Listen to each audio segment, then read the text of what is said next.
today we begin a new section in the Old Testament. We're just going to do it just today. By the nature of this class, we focus more on the storyline than we do on these other sections. So this is still, keep in mind, this is still under the partial kingdom, which we've been in for a very, very long time. On Friday, actually, we'll get into the fifth Old Testament kingdom, which is the prophesied kingdom. But right now, still partial. So we're talking about the wisdom, or the poetic and the wisdom books. And this is Job through Song of Songs. Job through Song of Songs. So two important things about these books. First of all of these books, so there's Job, Psalms, Proverbs, Ecclesiastes, and Song of Songs. There's 5 of them. All 5 of these are books of poetry, Hebrew poetry. I think you guys had to read Proverbs today, and you'll notice it when you get in Proverbs. Almost every line, it's like almost like a double line in the poetry. It's called parallelism, where there's 2 or sometimes 3 lines together, and they kind of are dealing with the same topic. Sometimes they'll contrast it. Sometimes they'll say the same thing in different ways. But that's the key characteristic of Hebrew poetry. So all of these books are poetry, and 4 of the 5 are actually considered wisdom books. Anybody want to take a stab at which of the 5 is not a wisdom book? It is Psalms, yep. So Job, Proverbs, Ecclesiastes, and Song of Songs are considered wisdom books. And so that's kind of where we're going to zoom in today. Unfortunately, Psalms I did my dissertation research in Psalms. So if I start Psalms, I'm in it for 2 days. So we're not even going to start it. Von Roberts does have a little box in his book on Psalms. Okay, so we're just going to focus on wisdom books today and look at that. Now, the second thing I want to tell you before we jump in is this is very important if you're not really familiar with the storyline of the Bible. The storyline of the Bible that we've been following since Genesis actually ended when we ended class on Monday. So in other words, we went from Genesis really all the way, we didn't do it, but he goes all the way to Esther. It's pretty much in, roughly speaking, chronological order. But now when we hit Job, chronological order is gone. These books are grouped by genre, not by chronological order. Does that make sense? So here's why. The book of Job, for example, actually the events of it probably took place during the time period of Genesis. And then you get Psalms, and Psalms actually took place, they were written all across this history, but most of the Psalms are related to whom? David, right? Y'all get the point? And then Proverbs, Ecclesiastes, and Song of Songs would all be with Solomon, so they'd be in here, right? So, do you see what I'm saying? So here's our storyline. We're kind of coming back and just looking at these books based on their genre, and that is wisdom. Any questions on those 2 points? All right, so let's jump in. So before we get into, we're just going to look at 2 wisdom books very briefly today. We actually spend most of our time talking about wisdom. So let's talk about the wisdom books, and in particular, let's define what wisdom is in the Bible. So what is wisdom is the question. Now, I just had you guys in your groups discuss who is the wisest person you knew, and why do you think they're the wisest person. So we hear experience, we hear kind of growth, like knowledge. We also hear love for God and His Word, well, in several of them. So you're seeing some common themes here. So let me give you a definition, then I'll unpack it, and then we'll keep kind of learning about this. So here's a very simple definition. Properly interpreting life in God's world. Properly interpreting life in God's world. Now, I know you guys have slept many times since we were talking about Genesis, chapter 1, the creation. But you might have remembered that one of the attributes of God connected to creation was His wisdom. And this is important because throughout the Old Testament, there is a very, very close connection between creation and wisdom. And I think this is the reason there is. As modern Westerners, as Americans, we look at the world scientifically. And so we understand and learn from a very young age that the universe is created with natural physical laws that govern it. So that gravity, for instance, if I go jump off this building, I'm on the ground. Basically, that's it, right? But what wisdom assumes is that not only has God created these natural physical laws in the universe, wisdom assumes that God has created a moral law in the universe. And that when we live according to that moral law, we live a more flourishing life that God has intended. So that this is where experience comes in. So that by observing life, we can see how God, the law, so to speak, that God created to work in this world. This is why, for example, everybody loves Proverbs. The second half of Proverbs, though, actually the one you didn't read, Proverbs like 10 through 31 is kind of where everybody gravitates because there's a lot of practical advice, right, about every topic: money, relationships, holding your tongue, working hard, all these things. And it's just what we might call common observations about life. But what's curious is that scholars have noted that if you go look at Egyptian wisdom literature, so wisdom literature from Egypt, there is a ton of overlap between Proverbs 10 through 31 and Egyptian wisdom literature. And you're like, how's that? Well, that's because they observed life. And God's moral laws work in Egypt just like they worked in Israel, right? So that, the person who's lazy generally doesn't have as much. And we can all relate to the Proverbs about controlling your tongue, right? Because he who speaks less is usually considered wise. So we see these overlaps, and that's because people are observing the world. Now, is wisdom the same thing as knowledge? No, it's not. We might say a very simple definition of wisdom is knowledge applied or knowledge lived out. Okay, but please hear me. To be a wise person, you do have to have knowledge. Okay? You just don't magically become wise without any knowledge, because wisdom requires you to understand enough about the world that you can make informed, wise choices or good choices. And the way that works is by building your knowledge of how the world works. And one of the key ways we do that is by learning more about a multitude of different subjects.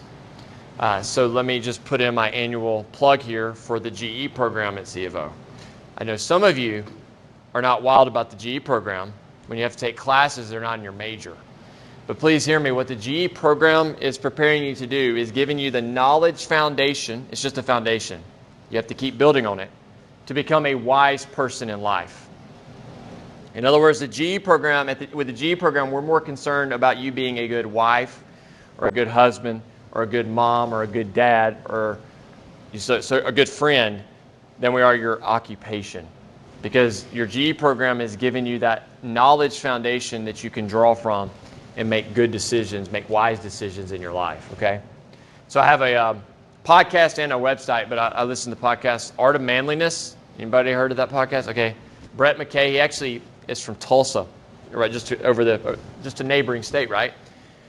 So he does a lot of work in Art of Manliness. By the way, ladies, it's not like a man-only website. He does a ton of podcasts that apply. I send them to my wife all the time. He's just really well read. He just reads all the time, and then he interviews authors on his podcast. But he had a blog once a long time ago called On Being a Mr. T. Do any of you remember Mr. T? Okay, some of you, okay. So he had it on Being a Mr. T. And what he pointed out is that we all should have the horizontal, the top of the T represents a breadth of knowledge, and then the vertical line represents a depth of knowledge. And so he basically argued that you need to always be learning in multiple different areas all throughout your life. That would be the breadth of knowledge. But he argues you should have a specialized knowledge in one area. And when I heard that, I just thought that's a great example of what like a liberal arts college like C of O is trying to do. GE would be your breadth of knowledge, and then your vertical would be your major where you're getting specific training for your future career. And so that's where wisdom would come in as far as it relates to you guys. You're at the let's build our knowledge up phase so that we can then live it. When it comes to like the contrast between Israel's wisdom and our biblical wisdom and Egyptian wisdom literature and other forms of wisdom, we get that mostly in Proverbs 1 through 9, which is what you guys read last night. And in the wisdom literature in Proverbs, Job, and others, there's a key saying. Does anybody want to take a stab at the key saying in these books? Y'all heard this saying, the fear of the Lord is the beginning of wisdom?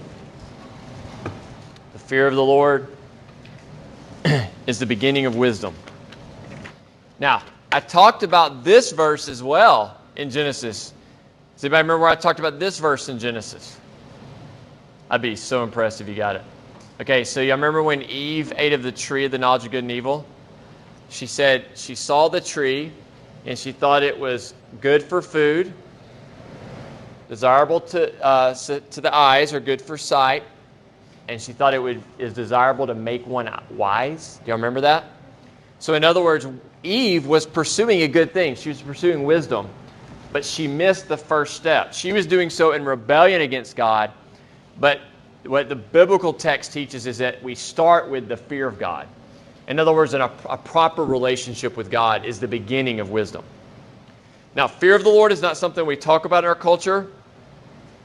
We strongly prefer the love of God than the fear of God, but they're just two sides of the same coin, really. So when we think about fearing God, there's kind of two extremes we could go. What's one extreme when it comes to fearing God? Yeah, like a fear in the sense of like it drives you away. Okay, yeah, that would be one extreme. So there's a sense in which basically, if we're seeking to be in relationship with God, right, then we need to have an appropriate fear, which I'll define in just a second, but not a fear that makes us run away from Him or flee from Him. That would be one extreme. The other extreme would be what? On the other end of that, what would be the other extreme? It would be like what I'd call Southern politeness. So I grew up in the Deep South. It's actually different here. Where I grew up from, like if you were a kid, it was like pounded in your head. You had to always say yes, sir, and no, sir, and yes, ma'am, and no, ma'am. And you had to address every adult as Mr. and Mrs. When I moved here, I noticed that when I was like coaching my kids' sporting teams, no kids did Mr. and stuff. They just called my name. And it used to drive my dad crazy. He'd come up here and be like, man, those kids are so disrespectful. They don't call anybody Mr. They don't say yes, sir. I'm like, Dad, you're in the Midwest. You're in the Midwest. It's okay. We'll go. But the point is that what I figured out very quickly as a kid in the Deep South is you can address adults in respectful ways all you want, but oftentimes you despise them in your heart. And it's the same way for us. We can say we fear God all we want, but the proof that we fear God is that we actually obey Him and live for Him. Does that make sense?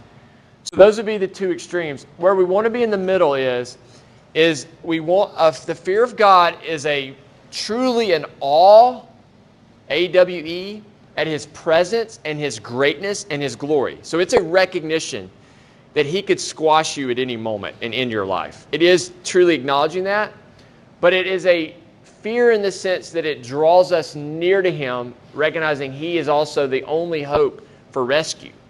So C.S. Lewis in Mere Christianity kind of draws that out. He basically talks about kind of God's the terror, the danger of God, but at the same, He's our only hope for rescue. So it's kind of a weird paradox. We should have basically such reverence, such awe, such desire for His approval that it produces obedience in our lives to His commands. Does that make sense?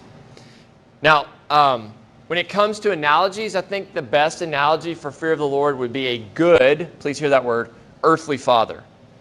Now listen, I know that some of you didn't have a good father, and if that's the case, don't project your father on God. God's the ultimate standard. I had a good father, but not a perfect father in any sense, which there is no such thing as a perfect father on earth. But I can remember many times, especially in my junior high years, that there were many times that I didn't do something not out of love for my dad. Like I didn't say, you know what, I shouldn't do this because I really love my dad and I want to please him. No, the reason I didn't do it is because I feared the punishment I would receive from my dad if I did the action. Does that make sense? So as a teenager, what motivated me more than love for my dad was fear of my dad. Does that make sense? And I think that's a good way you can kind of couch understanding the fear of the Lord. All right, y'all want to look at, let's look real quick. We got 20 minutes at 2 of the wisdom books. Just a really brief summary. So the first one I'll focus on is the book of Job. Job is a really important book. So would anybody like to give us like a brief summary of what happens in Job? Do I have any Job fans in here? So here's the deal. 2 things real quick before we jump in. One is how many of you were raised in a church where the deacons would come down for the offering, little small country church? Okay. And do y'all ever remember the deacons always praying, Lord, put a hedge of protection around so-and-so? Has anybody heard that before? No? Okay, a few of you. That actually comes from the book of Job. That's what Satan says about Job. He says God had put a hedge of protection around him, and that was the only reason Job was righteous. So God took away the hedge of protection. So God took everything away from Job except the one thing Job probably wished he took, and that was his wife. Because here's why. Because she represents a foolish woman. Because in response to the calamity, she tells him to curse God and die. So she represents foolishness. Job represents wisdom. Job is described at the beginning in terms of wisdom. He shuns evil and he fears God. So, one more thing, and then I'm going to give you the friends, most of the book is a conversation between Job and his friends. And in that conversation, Job's friends tell him he had to do something wrong because he was suffering. Now, let me just say this. Some of you, I've had students tell me that that's their church. You guys follow me? I've had students tell me that at their church, if something goes wrong, if somebody has a trial in their life, that some people will say it had to be because of sin. But think about Job.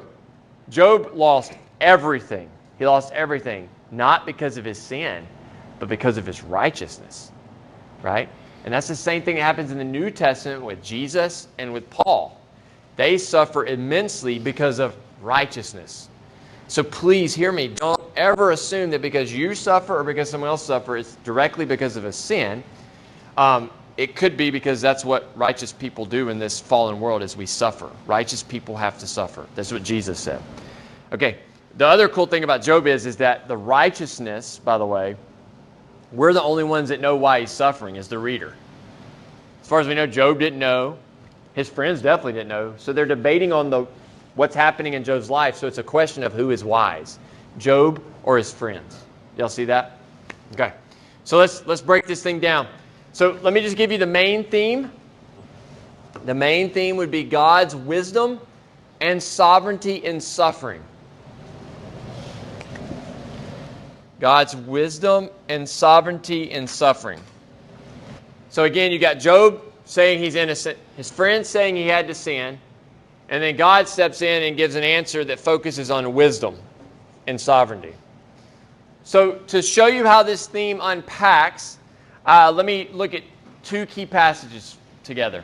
The first passage is Job 28, the value of wisdom. So Job 28 is kind of right in the center of the book of Job. And in this chapter, it's kind of discussing how where you can find wisdom, but it's saying that basically like human beings, men, go out and mine for gold and silver and all these precious jewels, but they don't realize how valuable wisdom is. And this is the implication that wisdom is more valuable than gold, silver, or precious jewels, right? But this chapter goes on to say that God is the only source of wisdom. So it's saying no man can find it, only God possesses it. So the last verse of Job 28, verse 28 says, "And he, that is God, said to man, Behold, the fear of Lord, that is wisdom, and to turn away from evil is understanding." So there's our key verse again, and that's actually exactly how Job is described in chapter 1. So Job is our example of a wise man. So we have the value of wisdom. But the second key passage is Job 38 through 41, and this is what we might say, God's sovereignty over creation. Let me just say this. If you can only read 5 chapters out of Job, these are the ones you need to read. It is truly a wonderful passage of Scripture for us, but not for Job.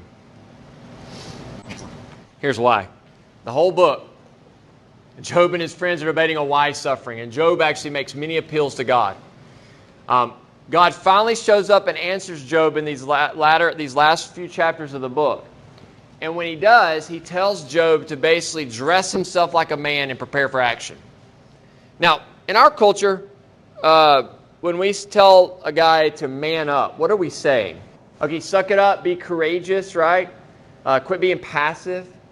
But when God tells Job to dress like a man, prepare himself as a man, it's not a positive. He's basically saying, I am God and you're a created human being. So then he proceeds for 3 chapters with a series of rhetorical question after rhetorical question after rhetorical question, asking Job where he was when God created everything. And he talks a lot about the different animals. You mentioned the ostrich. God in this chapter boasts about making the ostrich a dumb animal, right? He also talks about God. This is God. He's basically asking Job about the horses in battle, which is my favorite part. But he just kind of goes through all these different aspects of creation, and the implication is Job, where were you when I made all this? Did you do all this? And the answer for Job is no. No.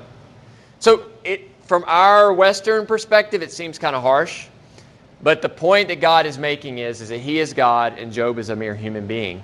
So therefore, Job should what? Trust his sovereignty. Should trust him in the midst of suffering. Okay, so here's the thing. God might have told Job why he suffered. He might have. But it is not recorded in the book. So from the book, as far as we know, Job never found out the reason why he lost everything. So God never directly answered his why, but God told him, I'm wise and I'm sovereign. So basically the implication is trust what I'm doing. I know what I'm doing.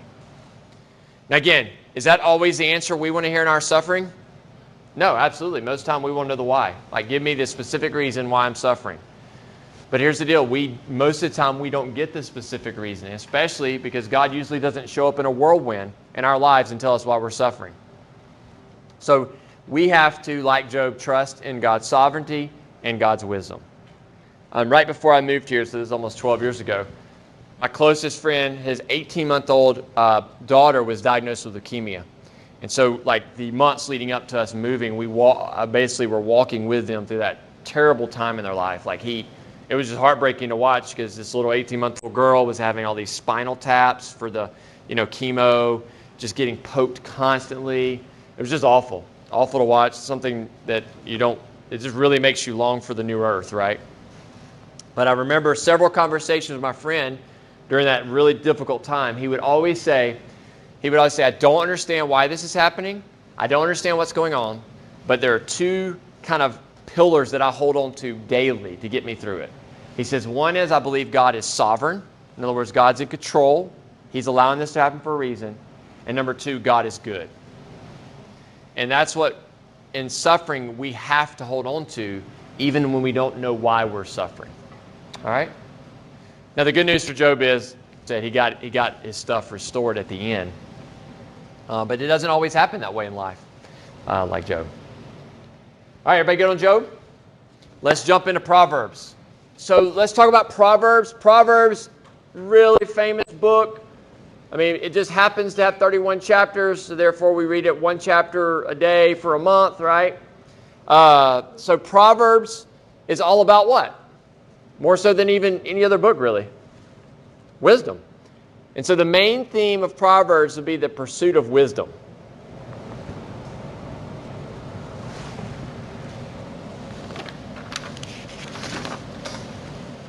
You obviously can see that I'm playing off a phrase that's very important in our culture, the pursuit of happiness. And so here's why I'm playing off of that is because we pursue happiness, but happiness is not a sufficient end. In other words, it's not a sufficient goal of life, which means if you pursue happiness, you actually end up with misery. But what the book of Proverbs tells us is wisdom is a sufficient end in life. So if you pursue wisdom, if you read the book of Proverbs, one of the byproducts of wisdom is happiness. So you'll get it, but you just won't get it by pursuing happiness directly. You have to pursue something that can sustain your affections, and that's wisdom.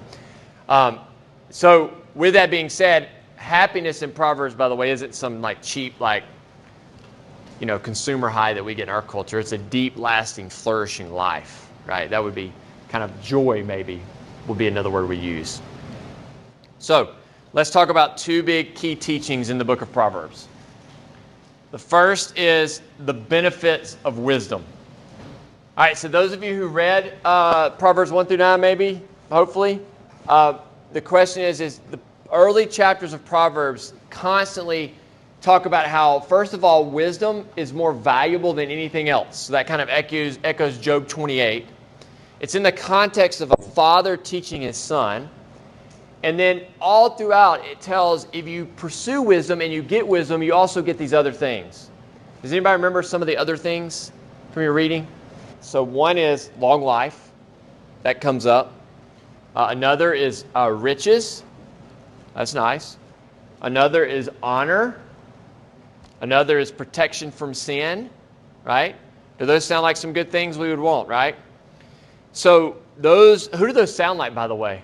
At least the first three: long life, riches, and honor. Solomon, right? Remember, he asked for wisdom, and God said, "I'll give you riches and honor." So it sounds like Solomon had a hand in this, right?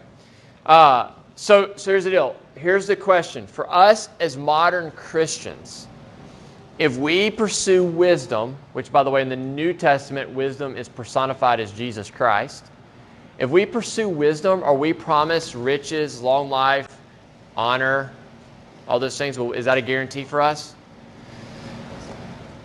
So I saw a lot of no's shaking heads, and that is correct.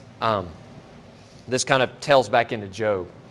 I always tell students that whenever we apply the Bible to our lives, we have to always apply it through the cross. And remember, Proverbs is written while Israel's living under the old covenant. But at the cross, things changed. We're now under the new covenant. And in fact, what Jesus and Paul and the other apostles promised us is not riches and long life and honor. It promised us suffering. But we will one day get all of those things. And when is that? When's it guaranteed? When God makes all things new, when He makes the new earth. So if you remember from Deuteronomy, the blessings and curses, what did I say we presently have? What kind of blessings do we presently enjoy? Guaranteed. So in Ephesians 1, Paul says, "Blessed be the God and Father of our Lord Jesus Christ, who has given us every blank blessing in the heavenly places." Spiritual blessings. Does that make sense? So right now, we do have blessings. If Jesus is wisdom, when we pursue Jesus, there are blessings galore. Joy, peace, patience, kindness, goodness. You got what I'm saying? That we have. It's just we don't look for the same blessings that are promised in Proverbs until the new earth, when God makes all things new. Does that make sense? Okay, so pursue wisdom, benefits are given. And then the last thing I want to talk about today, this is in Proverbs chapter 9. We meet two ladies. Lady Wisdom and Lady Folly. Now, on a literature level, this is called personification, right? So it's when you take like something that's inanimate, like an abstract idea like wisdom and foolishness, that's what folly is, foolishness, and you treat it like a person. That's what we're about to see in Proverbs 9. Proverbs 9, 1 through 6, it's going to tell us, set the scene for Lady Wisdom, and then we'll talk about Lady Folly as well. There we go. Did y'all hear that? So what's the scene? She prepares a banquet, and she sends out maidens into the highest place of the city to invite the simple. It means you find that simple would be like a young person who hasn't chose the path of wisdom or folly yet. So it's not, simple is not foolishness, it's just young and maybe ignorant. And so there's a choice. And so wisdom is inviting these young men, it's just the context of the passage because she's a lady, right? She's inviting them in to eat, and she says, if you dine with me, what's the end goal? What does she give? Insight and life. Okay, life. Wisdom gives insight, wisdom, and life. And then if we fast forward to the end of the chapter, it's a very similar scene with Lady Folly. So at the end of the chapter, Lady Folly goes out and she cries out and she says this, "Whoever is simple, let him turn in here." And then she says to him who lacks sense, "Stolen water is sweet, and bread eaten in secret is pleasant. but he does not know that the dead are there and that her guests are in the depths of Sheol. So did you guys hear that? So it's kind of this seductive draw in for wisdom, Lady Folly, and then the author steps in and says, what is the end of people who dine with Lady Folly? Death. So do you see we have two paths, life and death? So here's what I want you to see. This goes back to the blessing and cursing that we saw. It goes all the way back to the garden. Adam and Eve had the choice between life and death. Israel had the choice between life and death. And now in the wisdom books, we get the choice between life and death with Lady Wisdom and Lady Folly. And if we follow this through, if Jesus becomes the wisdom of God and we pursue him, that's where we get life. So Jesus becomes the means by which there's life. If you accept him or reject him, is death.